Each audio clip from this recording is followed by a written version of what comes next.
กิจของเขาดีกว่าของพวกคุณเยอะถ้าเข้ามาพร้อมๆกันเนี่ยผมคงเลือกพวกเขาอะผมจะให้พวกคุณทั้ง2 ทีม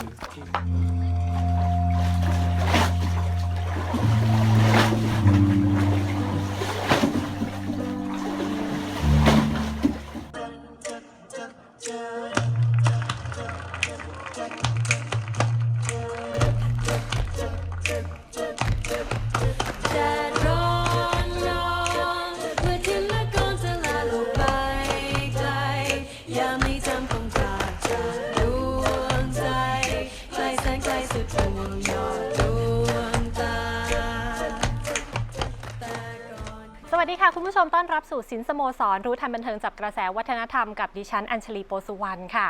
คุณผู้ชมคะกว่าจะได้ภาพยนตร์สักเรื่องนะคะต้องบอกว่าประกอบด้วยคนเบื้องหลังมากมายวันนี้ชวนทำความรู้จักกับอีกหนึ่งตำแหน่งที่สำคัญไม่น้อยเลยนะคะเรียกว่า Foley Artist ค่ะเป็นคนที่ทำให้หนังนั้นมีความสมบูรณ์ในเรื่องของเสียงซึ่งต้องบอกว่าเบื้องหลังการทำงานประเภทนี้นะคะหลายคนนะคะที่จะได้เห็นถึงวิธีการทำงานและที่สำคัญตำแหน่งนี้มีคนไทยทำอยู่เพียงไม่กี่คนนะคะวันนี้ชวนทำความรู้จักกันค่ะกับ Foley Artist รุ่นใหม่ต้อนรับนะคะคุณสุภวิทย์โพวิจิตรค่ะสวัสดีค่ะสำหรับต้องบอกว่าเป็นคนทำงานเบื้องหลังรุ่นใหม่ไฟแรงจริงๆนะวันนี้คุณผู้ชมค่ะสินสโมสรไม่ได้เปิดตลาดนะคะแต่ว่านี่เป็นหนึ่งในอุปกรณ์นะที่ต้องบอกเลยว่าถ้าคุณผู้ชมเห็นแล้วจะต้องตกใจนะว่าเบื้องหลังมันมีความสำคัญมากมายเลยทีเดียวสำหรับ Foley Artist ค่ะอยากให้น้องบิ๊กขยายความนิดหนึ่งว่าจริงๆหน้าที่นี้มีความสำคัญยังไงบ้าง Foley Artist การทำ Foley เนี่ยครับมันถูกพัฒนามาจากเสียงละครวิทยุ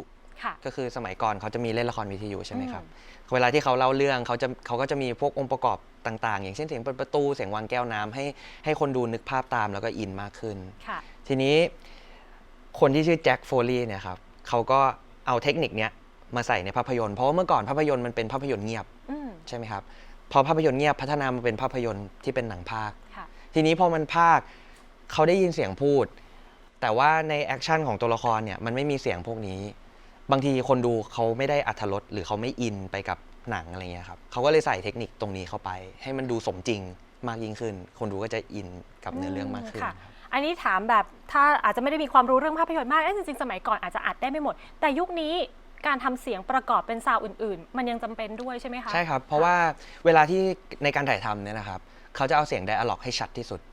เพราะว่าเวลาที่เอาไดอะล็อกมาแก้สมมติว่าเราอัดมาไม่ชัดเนี่ยครับเราต้องเรียกนักแสดงมาพากย์ซ้ำมันเป็นการยากมากที่จะให้นักแสดงพูดด้วยน้ำเสียงเหมือนเดิมบทเหมือนเดิมหรือแบบว่าจังหวะเท่าเดิมแล้วก็อารมณ์เท่าเดิมอะไรอย่างเงี้ยครับมันค่อนข้างจะยากมันจะใช้เวลานานแล้ว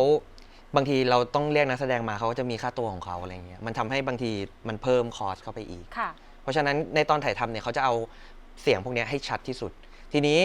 พอเขาไปมุ่งกับเสียงนักแสดงเนี่ยกลายเป็นว่าเสียงอื่นเขาก็ปล่อยมันไปทำให้เราต้องมาทำตรงนี้เสริมเข้าไปอันนี้เลยเป็นอีกตำแหน่งสำคัญที่จะทำให้ภาพยนตร์สมบูรณ์ใช่ไหมคะสำหรับพี่เองมาทำในส่วนของโฟลี่นี่ยังไงบ้างคะจุดเริ่มต้นก็เมื่อตอนเด็กๆเป็นคนชอบเล่นดนตรีครับก็คือเรียนดนตรีมาตั้งแต่เด็กแล้วก็พอเข้ามหาลัยด้วยความที่เราเล่นดนตรีเป็นรุ่นพี่ก็เลยชวนให้ทำละครเวทีของคณะ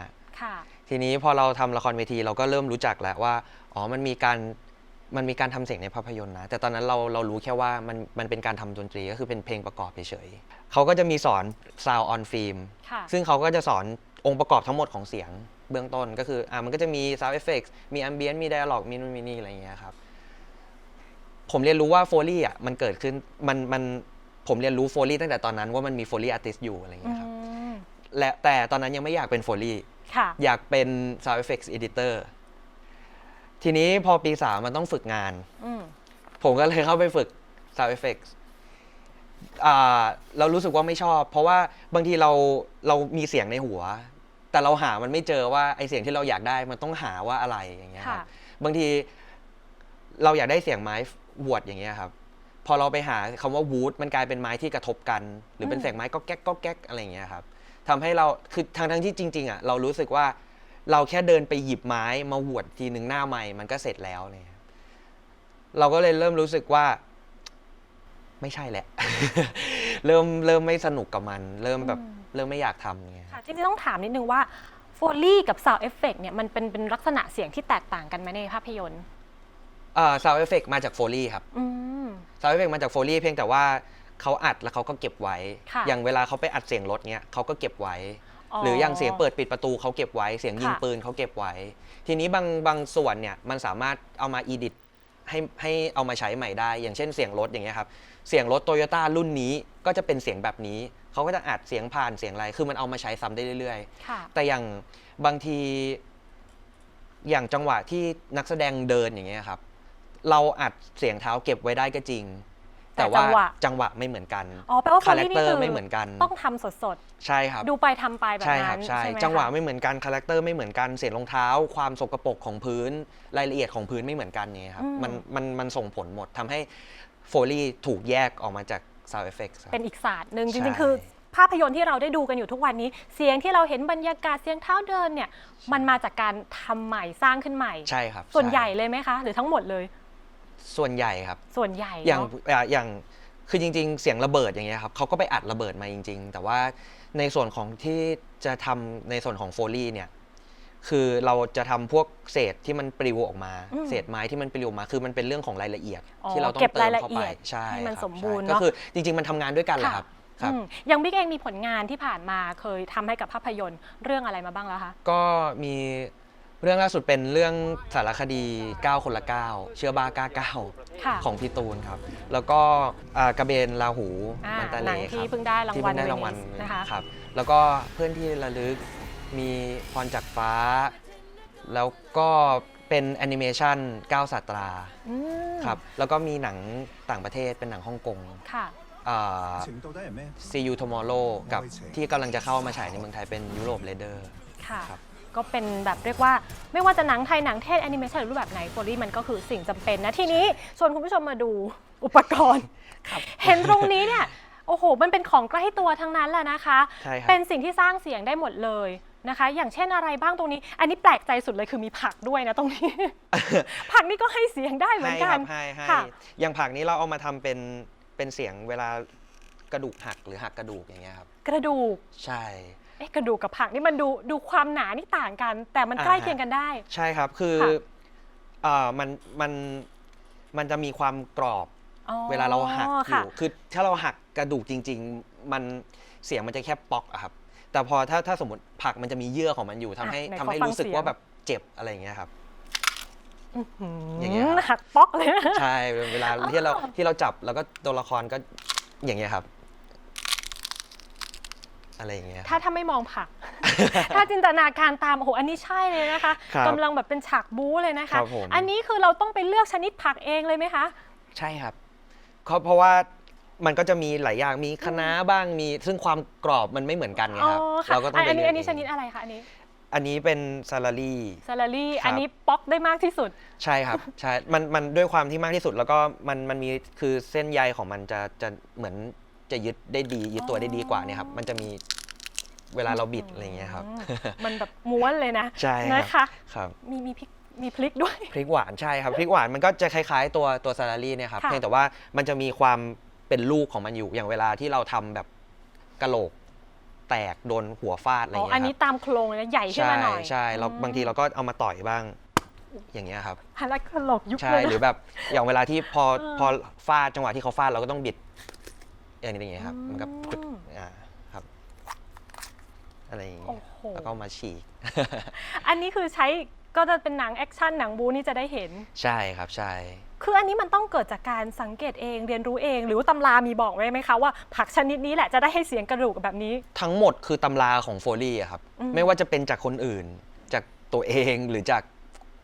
สภาพแวดล้อมรอบข้างคือ ค่ะ มันอยู่ที่ว่าเราสังเกตมันไหมมากกว่า อืม เราบางทีผมก็เข้าไปเสิร์ชคลิปโฟลี่ใน YouTube ดูแล้วก็ ค่ะ รู้แล้วก็พอเห็นเขาทำเขาใช้อันนี้มาทำเสียงนี้ เราก็จำไว้ เราไปเจอในชีวิตจริงบ้าง เราก็จำไว้ บางทีเราเดินเล่นอยู่ แล้วมีคนทำของตกอยู่ เราก็จำไว้ว่าอ๋อมันต้องใช้อันนี้อะไรประมาณ แปล นี้ ว่า ค โฟ รับ ลี่อาร์ติสนี่คือต้องสังเกตตลอดเวลา ใช่ ใครทำอะไรแล้วได้เสียงอะไร ใช่ครับ หูจะต้องหูที่เป็นพิเศษนะ จริง ตอนแรกๆก็ไม่ได้เป็นอย่างนี้ครับ ค่ะ แต่พอมันไปเรื่อยๆแล้ว ทำนาน ใช่ อาชีพมันพาไป มัน ใช่ไหม มัน คะ ติดเป็นนิสัยไปเองอะครับ อย่างตรงนี้ที่เห็นอยู่มีตรงไหนที่ใช้บ่อยๆ บ้างคะ ที่ใช้บ่อยๆก็จะเป็นเสียงน้ำแข็งครับ น้ำแข็ง น้ำแข็งอันนี้เป็นไฟ ไฟแช็ แช็ ก กที่ใช้แล้ว น้ำแข็งไม่เอาน้ำแข็งมาเลยเหรอคะ บางเรื่องที่เราบางทีเราต้องใช้แค่จังหวะเดียวอะครับแล้วบางทีเราต้องไปซื้อน้ำแข็งมาเยอะ ไม่พอละลายก่อน ใช่ละลายก่อน อ๋อ หรือแบบบางทีเราทำนานๆอย่างเงี้ยแล้วมันไม่พออะไรเงี้ยครับเราก็ต้องมาเสริมช่วย เอาที่แบบอยู่ยงดีกว่า ใช่ ไฟแช็กกลายเป็นน้ำแข็งได้ยังไงคะไหนโชว์หน่อยค่ะ ครับ ก็ใส่แก้วนะครับ อ๋อ แล้วก็ ได้แล้ว เท เริ่ม น้ำ เย็นแล้วค่ะ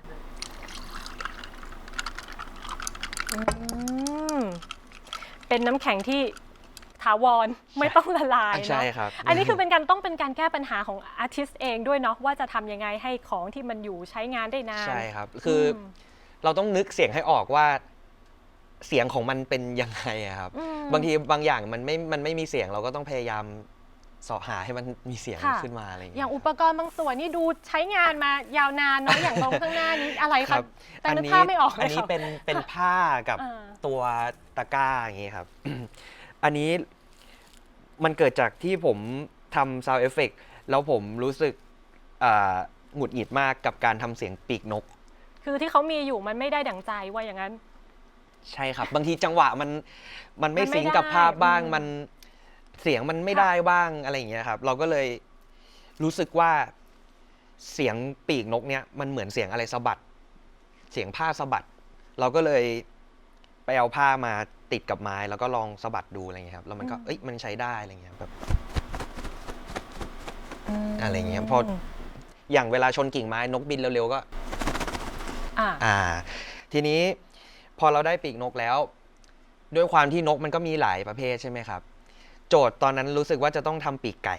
ค่ะ แน่นอนว่าปีกไก่มันต้องมีความใหญ่กว่า แล้วก็ ไก่ต่างกัน มันดู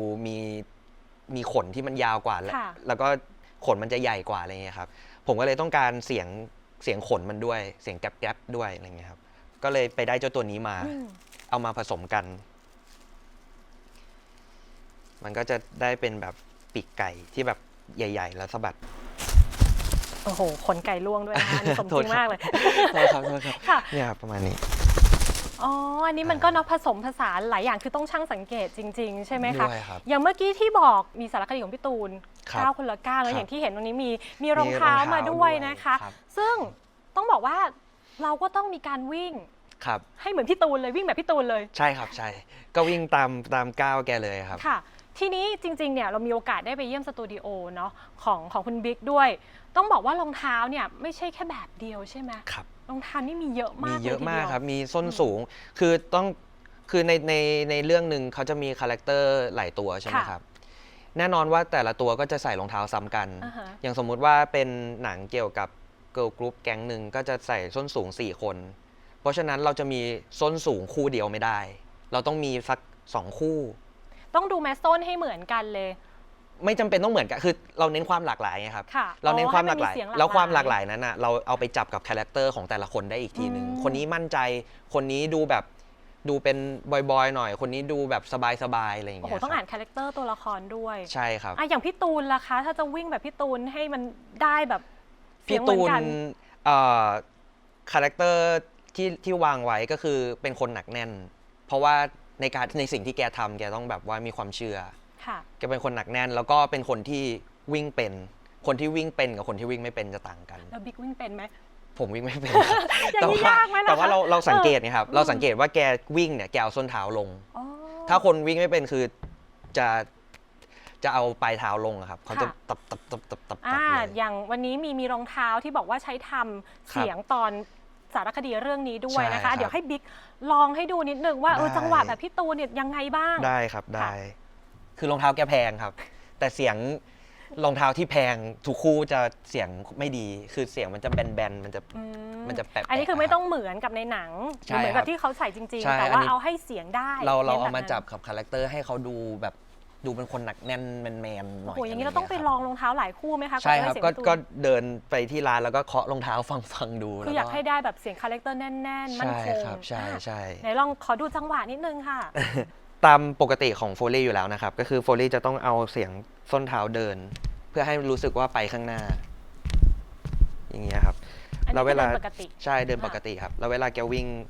แกก็จะวิ่งแบบปลายเท้าลงอย่างเงี้ยครับ นี่คือเป็นการวิ่งแบบพี่ตูนเลยเขาลง ใช่ ยั ครับ ไง ใช่ ลิกลงอย่างนั้น ใช่ ใช่ ค ไห รั ม บ คะ ใช่ จังหวะต้องเป๊ะกันเลยไหมคะ ต้องเป๊ะครับ อืม เป๊ะแกก็จะวิ่งเร็ววิ่งช้าอะไรอย่างเงี้ยครับ แล้วก็จะมีช่วงที่บางช่วงที่แกเริ่มวิ่งแล้วเจ็บขา ก็ต้องมาดูว่าแกเจ็บขาไหน วิ่งแบบ7 ขานี่เป็นยังไงคะ ก็น้ำหนักสองข้างจะไม่เท่ากัน ค่ะ น้ำหนักข้างที่เจ็บจะลงเบากว่าข้างที่ไม่เจ็บ อืม ก็คือจะเป็นแบบ อืม เราก็ต้อง acting ไปด้วย ต้องจับจังหวะ ใช่ครับใช่ แล้วก็ เหมือนเราอยู่ตรงนั้นเลยเนอะ มันจะมีจังหวะที่แกพอเจ็บขาแล้ว ค่ะ แกก็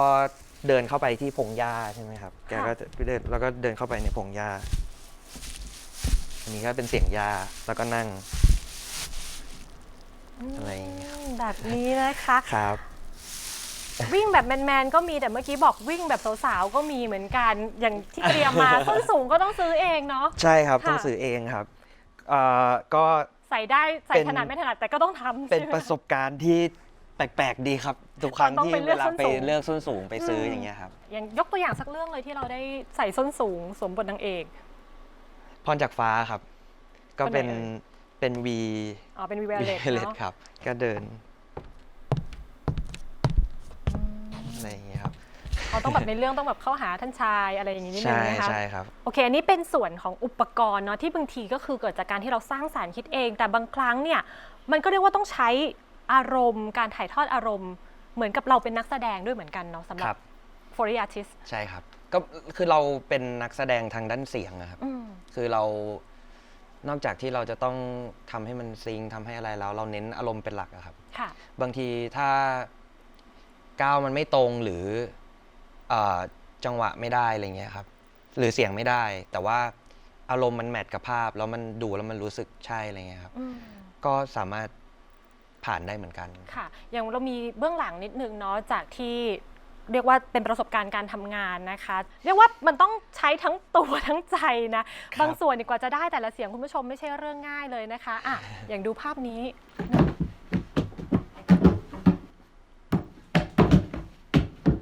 อันนี้ยังไงคะ อันนี้เป็นหนังที่เขาต้องตกบันไดครับ แล้วก็ต้องรู้สึกว่าเขาตกบันไดจริงๆ ก็เลย คือเราไม่สามารถใช้วัตถุดิบอะไรอย่างอื่นมาให้เป็นเสียงต มันก็จะเป็นเสียงเนื้อเสียงผ้าของเราที่มันลงอะครับ ค่ะ อันนี้เป็นเสียงเท้าสุนัขครับ ค่ะ เท้าสุนัขเวลาวิ่งเวลาขยับอะไรเงี้ย อันนี้คือเราดูภาพไปดูหนังไปแล้วก็ทำ ใช่ ไปสดๆแบบนั้นเลย ใช่ครับ ไหม ใช่ คะ อันนี้เป็นเรื่องแอปวอลครับ เป็นตอนที่ออนอุ๋งวิ่งถือโน้ตบุ๊ก วันนี้วิ่งจังหวะเดียวกับอันอุ้งเลยนะคะ ใช่ครับใช่ก็จับโน้ตบุ๊กแล้วก็ถือล้มอะไรอย่างเงี้ยครับ อ่ะอย่างเมื่อกี้ อันนี้ ส้นสูง เป็นส้นสูงทำหนังแอคชั่นครับ เป็นหนังจีน ค่ะ ครับ เรื่องยุโรปเรเดอร์นี่แหละครับ ก็ไม่ง่ายเนาะ ผู้ชายคนหนึงจะใส่ส้นสูงวิ่งนะคะ อันนี้เดินบนกรวดครับ อันนี้เป็นหนังตุตู่กู้ชาติครับ ค่ะ ก็คือเป็นซีนที่เขามีคนกองทัพมาฟันดาบกัน อ๋อสู้รบกันหลายคนอันนี้ ใช่ ต้องมีคนมาช่วยด้วยเหมือน ค กั รั น บ นะคะ ใช่ อันนี้เรื่องมันตะเลครับ ค่ะ ก็คือกระเบนราหู อ๋อบรรยากาศอยู่ในน้ำเป็นชาวประมง ใช่ครับ ไหมะ เป็นเสียงเรือที่แบบมันตีกระทบกับน้ำเวลาเรือแล่นนะครับ อันนี้เราก็ต้องทำเองสร้างบ่อสร้างอะไรเองในสตูดิโอของ ใช่ เราเลยใช่ไหมคะ ใช่ หนักมาก เรือโครงยังไงเราโครงแบบนั้นเนาะ ครับใช่ โอ้จริง ๆ ฝึกฝนกันยากมากน้อยยังไงคะกว่าจะมาแบบโอ้โหได้รับความไว้ใจจากหนังดังหลายเรื่องเลย ก็หนักครับหนักอยู่ครับ คือเราแทบจะได้ว่า 24 ชั่วโมงเลยครับ คือตื่นมาเราก็จะอย่างเวลาผมตื่นมาช่วงแรกๆที่ทำใช่ไหมครับ ผมก็จะฝึกเดินที่บ้าน ว่าต้องขยับยังไง เวลาดูหนังเราก็จะขยับตาม แล้วก็จะมานั่งหาหนังดูว่า อันนี้เขาทำยังไงเสียงมันเป็นแบบไหน ค่ะ บางทีก็เข้าไปหาในอินเทอร์เน็ตดูบ้างว่าแบบ Foley Artist คนอื่นเขาทำอะไรกันไปบ้างย่างเงี้ย คือมันต้องไม่หยุดค้นหา ใช่ครับ แม้ว่า ใช่ เราจะเจอเสียงที่ใช่แล้วแต่มันก็อาจจะยังต้องมี ใช่ ต่อ ครับใช่ ใช่ไหม บางที คะ พอไปที่ออฟฟิศเร็วหน่อยเงี้ยครับเราก็จะเจอทีมที่เขาทำมาก่อน แล้วก็ไปนั่งดูเขาทำครับ ค่ะแลกเปลี่ยนกันอะไร ใช่ แบบ ใช่ นี้ ครับ เนาะ แลกเปลี่ยน ค่ะ อย่างต้องบอกว่าอาชีพนี้จริงๆก็ไม่ได้มีคนทำมากในเมืองไทยเนาะ ครับมีไม่ถึง10 คน ทำไม น่า อะ จะ คะ น่าจะประมาณเนี้ยครับ มันเป็นอาชีพที่ค่อนข้างจะใช้ความอดทนสูงครับ แล้วก็ต้องเป็นคนที่อยู่กับรายละเอียด อะไรพวกคือชอบที่จะอยู่กับรายละเอียดนะครับ อย่างสมมุติว่าหนังเรื่องนึงมีเดดไลน์2 อาทิตย์นะครับ ค่ะ วันแรกที่ผมทำเสียงเดินฟุตสเต็ปอะครับ หนังเรื่องนึงมันจะยาว1.5 ชั่วโมงใช่ไหมครับ ผมทำไปได้12 นาทีของในหนังนะครับ ผมใช้เวลาไป12 ชั่วโมง ชั่วโมงละนาที ค่ะ ครับ แต่ขณะเดียวกันก็ต้องบอกว่ามีคนที่เรียกว่าไม่ว่าจะเป็นทีมหนังจากต่างชาติในเอเชียของเราเองก็มาใช้เรียกว่าใช้บริการนะกันเยอะอยู่เหมือนกัน คือมีความต้องการอยู่เสมอในหนัง คือมันเป็นรายละเอียดที่มันสำคัญนะครับ แล้วมันขาดไม่ได้ แต่คนส่วนใหญ่จะมองข้ามมันไป คืออย่างคนดูเงี้ยเขาก็จะไม่รู้หรอกว่าเราทำขึ้นมาใหม่ หรืออย่างผู้กำกับบางคนเขาก็จะไม่ค่อยสนใจว่าแบบโฟลีเท่าไหร่เขาแค่แบบฟังโอเครู้เรื่องโหมเพลงเข้าไปอะไรเงี้ยก็จบแล้ว อันนี้ก็อยู่ที่รายละเอียดที่แต่ละคนอยากจะได้ด้วยใช่ไหม รั คะ บมันค่อนข้างจะยากครับ มันเป็นรายละเอียดที่ยิบย่อยมากๆ ในการที่เราจะต้องใส่ใจว่าคาแรคเตอร์ของตัวละครเป็นยังไง เราต้องเลือกรองเท้าประมาณไหน เสียงรองเท้าต้องเป็นยังไง จังหวะเดินเป็นยังไง ค่ะ หรือแม้กระทั่งการทำ props อย่างเงี้ยครับ เราควรจะเลือกกระดาษยังไงให้มันดูแมทช์กับภาพ มันไม่ดูแข็งไป มันไม่ดูเป็นกระดาษที่อ่อนไป มันดูเข้ากับภาพพอดี แล้วเราจังหวะที่เราทำมันเข้ากับภาพ จังหวะที่เขาจับมันเสียงมันได้ เสียงมันไม่ดังไป มันไม่เบาไป ไม่ใช่ว่าผ้าทุกอันจะเป็นเสียงปีกนกได้แบบนั้นใช่ไหม ใช่ครั คะ บ ต้องเลือกประเภท ใช่มันพอคนมันอยู่รายละเอียดอย่างนี้แล้วเขาไม่ได้ชอบเงี้ยครับเขาก็จะสติแตกแล้วก็หายจากโฟลี่ไปเอง คือบิ๊กหลงเสน่ห์อะไรในการทำโฟลี่อะคะ ผมรู้สึกว่ามันสำคัญครับ มันสำคัญในหนังมาก นอกจากคำว่าสำคัญแล้วเนี่ยผมสนุกที่จะได้ครีเอทกับอะไรที่อยู่ตรงหน้าเนี่ยครับ ผมจะเป็นคนที่เจอเสียงเนี้ยทุกเรื่องเลย แต่ผมจะหาอะไรมาทำกับมันได้ตลอดเวลา เสียงดาบผมก็จะอันนี้เดี๋ยวใช้มีดอันนี้นะ อันนี้เดี๋ยวคือเราสร้างความสนุกกับมันนะครับ ไม่ได้แค่แบบถือมีดแล้วก็เก่งไปวันๆซึ่งคนส่วนใหญ่จะเป็นอย่างนี้คนคือไม่จำเป็นต้องเป็นโฟลี่อาร์ติสต์ครับเขาจะเรียนรู้ในการทำเดิมๆซึ่งคือจริงๆแล้วอาชีพเขาอาจจะสนุกก็ได้ครับ เพียงแค่เขาหาความสนุกกับมันหรือเปล่าอย่างคนขับแท็กซี่ความสนุกของเขาก็ควรจะอยู่ที่การได้ทรีตผู้โดยสารเพราะฉะนั้นเขาก็ควรจะหาออปชันเสริมมาให้ผู้โดยสารหรือเปล่าอย่างมีลูกอมมีอะไรเงี้ยครับคือมันแล้วแต่การหาความสุขของแต่ละคนนะครับค่ะแต่อันนี้ก็คือนะทั้งหมดนี้การครีเอทต่างๆไม่หยุดสร้างสรรค์คือเป็นความสุขของบิ๊กในฐานะ Foley Artist นะคะวันนี้สินสโมสรเชื่อว่าคุณผู้ชมน่าจะได้เรียนรู้ไปด้วยกันนะคะเบื้องหลังงานภาพยนตร์นั้นละเอียดอ่อนจริงๆอันนี้ก็เป็นอีกส่วนหนึ่งเป็นอีกหน้าที่หนึ่งที่ทำให้ภาพยนตร์นั้นมีความสมบูรณ์นะคะวันนี้ต้องขอบคุณน้องบิ๊กด้วยนะคะ ขอบคุณครับหมดเวลาแล้วนะคะคุณผู้ชมแนะนำติชมรายการเช่นเคยค่ะ 027902625-7 อีเมลclub@thaipbs.or.th และ Facebook นะคะพิมพ์คำว่าไทยบันเทิงไทย PBS ค่ะวันนี้ดิฉันพร้อมทีมงานลาไปก่อนสวัสดีค่ะ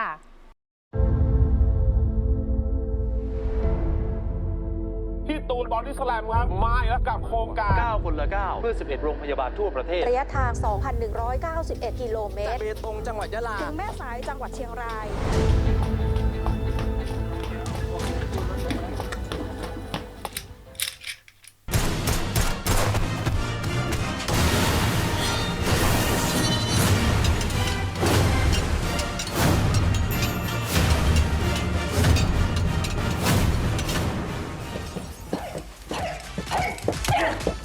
咁鬼殘忍！